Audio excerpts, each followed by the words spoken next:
Hey, welcome back again to another ARK video for the Vindictive tribe. Um, we did a little experiment. We started playing on a cluster server that is PVPVE. And what that basically means is during the week it's a PvE server essentially, and everybody has protection, or you can have protection.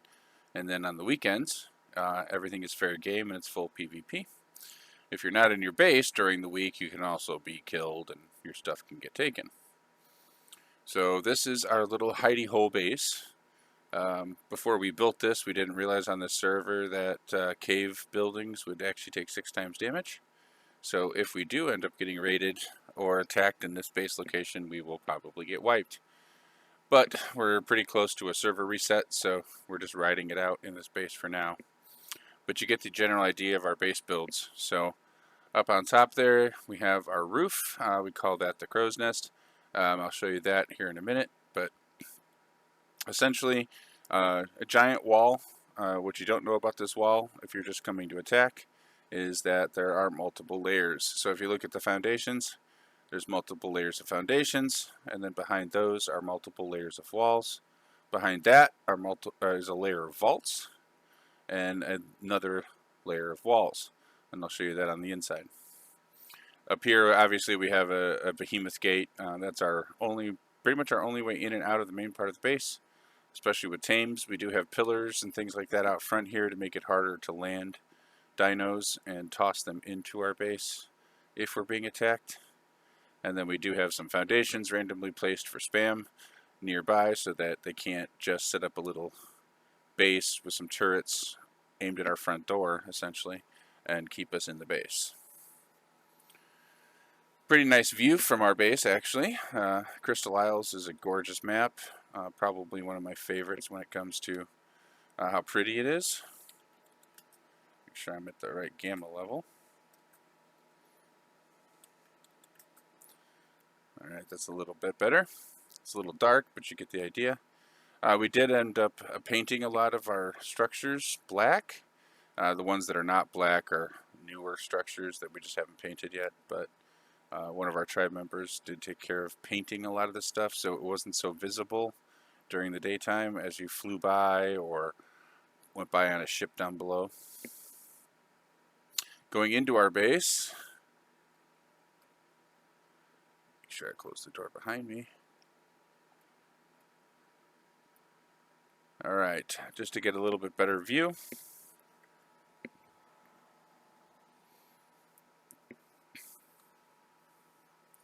The plant turrets are all set up to basically essentially slow things down so they can't just run dinos in on us, or players can't just run in on us. We have vaults protecting the base of our different pillars, just making it a little bit harder to knock things down. Randomly placed throughout, we also have some railings and things like that to keep people from just running into our base. You'll have to actually jump over these things to get in, and as you saw on the outside we have multiple layers of walls, but if I pick this up you'll see that there's multiple layers of walls again and again, and then vaults behind that, and then the outer wall is multiple layers thick as well. So to get in, they're going to have to blow through all of that using C4 or RPGs. Inside the base we have some velos, which are on turret mode. We also have some stegos, which are kind of OP and broken.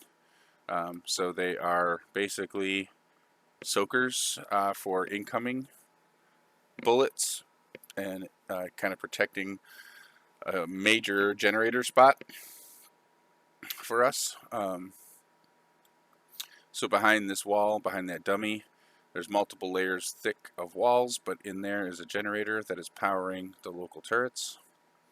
We have some heavies and some general automatic turrets, essentially to take out players. Those will do a significant amount of damage. And again, another layer of velos, all on turret mode. Some more turrets. So anybody who does manage to get through the wall or through the door, then they have to deal with all of the guns, essentially, right? So as a demonstration, the velos are basically machine guns. So if they go into turret mode, they start to shoot. And so anything that comes through the door is going to get hit by all these velos at the same time, and they'll keep firing until they run out of stamina. Obviously the turrets will keep firing until they run out of bullets or somebody takes out the generator. So we do have multiple generators close enough to each other that they will compensate. If one generator gets taken out, most of the turrets will still stay up because the next generator will take over. Up on top we do have another row of velos, more turrets, and another set of plants, again targeting anything that comes through our doors. It's hard to see with the black, which is on purpose, but we actually do have some doors here, and again multiple layers thick. And right inside the door, facing the door, is another set of turrets, and then we have crossfire turrets in here. So if you do make your way through these doors, thinking that our base, main part of our base is in here, then you're now having to deal with additional turrets. We do have access up to the top floor from here if we need to get up and things start to die. And then tucked back here behind our forge is a dino leash that keeps our dinos from running out the front door. So they'll stay here inside the base, but they will attack within that space. Over here again, multiple doors. You can't even run through the door on purpose. So if you look, it doesn't matter what the character height is. Because of the way the ceilings are placed, you can't just run through. You have to stop and crouch. And if you don't know that, you're going to get stuck in the doorway, and look what's waiting for you if you come through this doorway. Right? So another set of turrets, some heavies, and some regular auto turrets. And then even tucked back behind these walls, we've got crossfires set up. So as you make your way in, you're going to think, oh, here we go. I got all their stuff. Here's all our crafting tables, right? Well, wrong. Yes, they're here, but these aren't our only ones, right? Above us is another platform, so this has a lot of health and it'll stay pretty solid. Down here we have some dinos ready to jump into the attack if that should happen. And let's say you deal with these turrets and you start to come down the stairs. Well, now you've got a whole other set of turrets to deal with, right? So we've got another crossfire set here and then another wall. And you come through here and it's just an airlock chamber, more turrets. So if that wall goes down, or if it doesn't and somebody's in this space, they'll also get hit by turrets.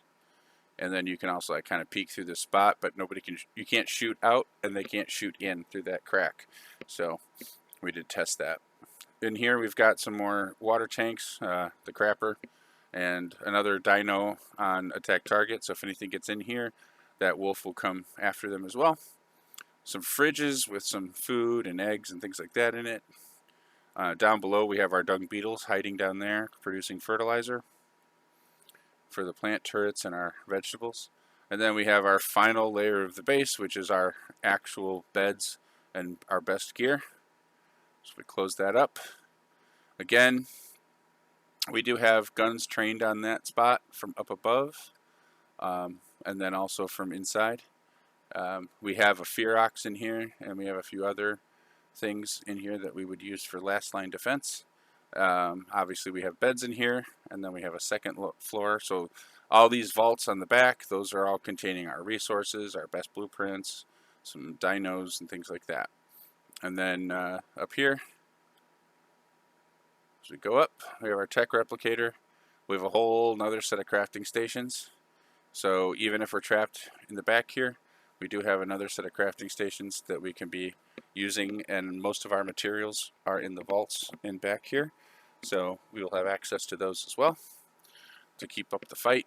We have another dino up here to knock things out if they try to come up the stairs and fight us.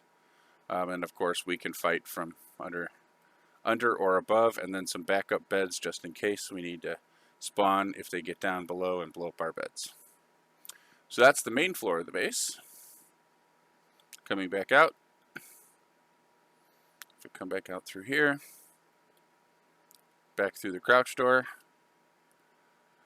There are no easy ways to get up to this second level.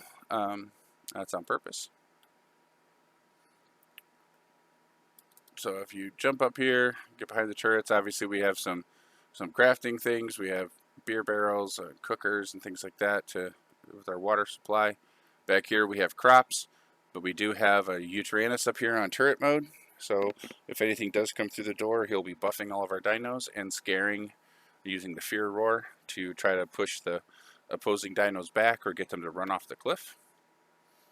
Back behind here we have another set of beds. We can fast travel inside the base. If we get killed, we can spawn in different beds. We have a cryo fridge here with our best dinos and wyverns, so we can jump right into the fight. And we have a Tropio, which has gasoline and a good saddle here in the vault, and that's our escape plan. So we do have tribe members designated that they will come up here, gear up, get the gasoline, and jump on the Tropio and take all these tames and everything that's in that vault with them and get out. And the rest of us will, defend and sacrifice to make that happen. We have a Parasaur here on alert so that we know if anybody is close by. It's just targeting players though, so we only get alerted, and they only get alerted if they're actually riding a dino close to the base. And then we'll know that people are close by and or ready to attack us.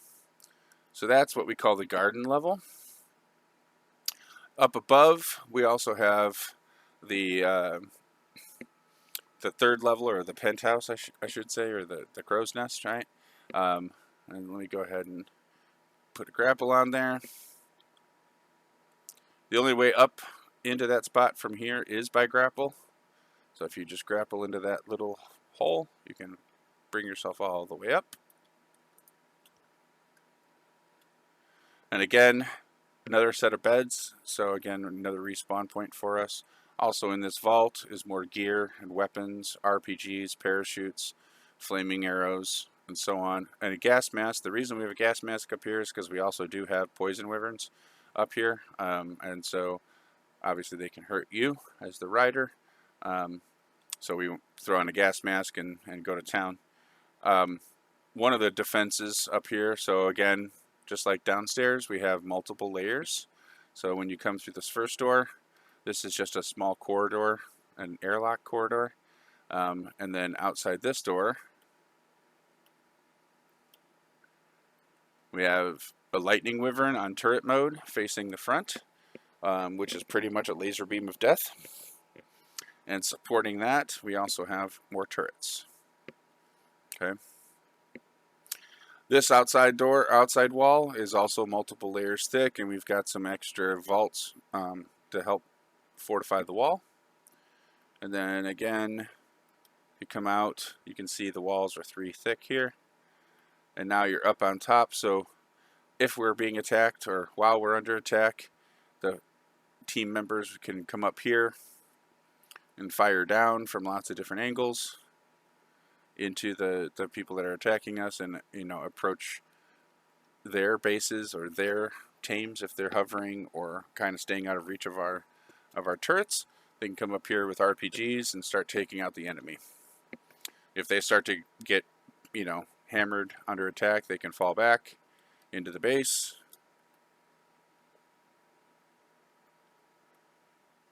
Oops.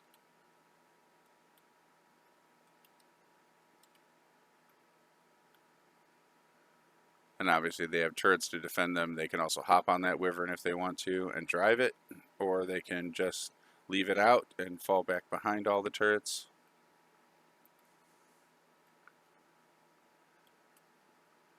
And fall back and fall back. And then again, they can stay defended up here. They can obviously return back to base by jumping back down that hole, or using parachutes, but there are also other death holes up here. So with a good sniper, you can cover a lot of the base, the actual floor of the base from up above, in a place where it's pretty difficult to actually get a good angle on you unless you know it's here.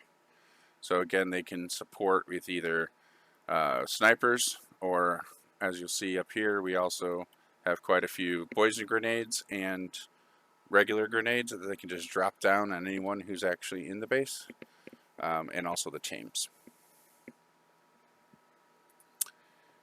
We do have some fallback points, but I'll go ahead and keep those to ourselves in case this video does get seen by anybody that we're playing on the server with.